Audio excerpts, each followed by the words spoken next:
शनिदेव और साढ़े साथी की कथा।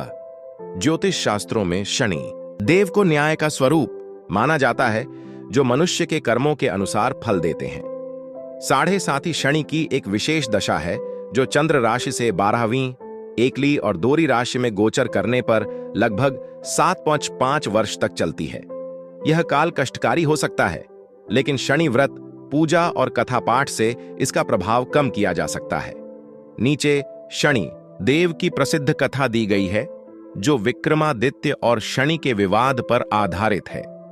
यह कथा शनिवार व्रत के दौरान पढ़ने से विशेष फलदायी मानी जाती है। कथा का प्रारंभ स्वर्गलोक में विवाद।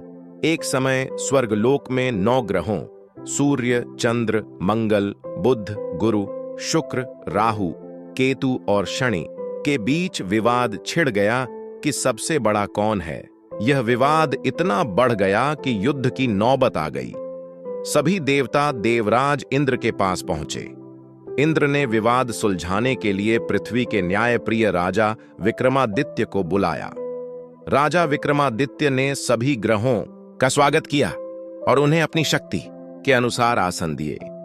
सूर्य को सोने का सिंहासन दिया, क्योंकि वे एक राशि में एक मास रहते हैं।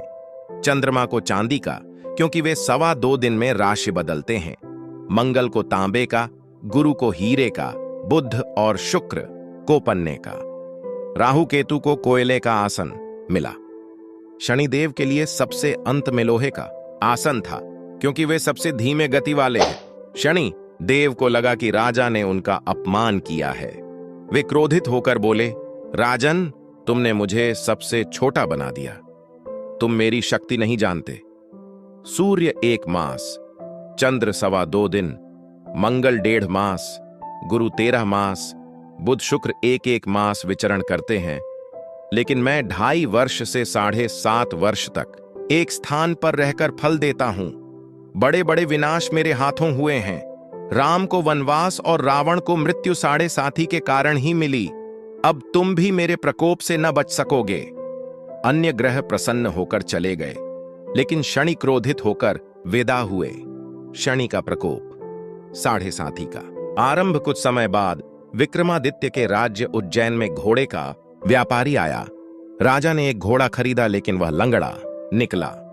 राजा ने व्यापारी को सौहारा दिया, लेकिन व्यापारी ने राजा पर झूठा मुकदमा ठोक दिया।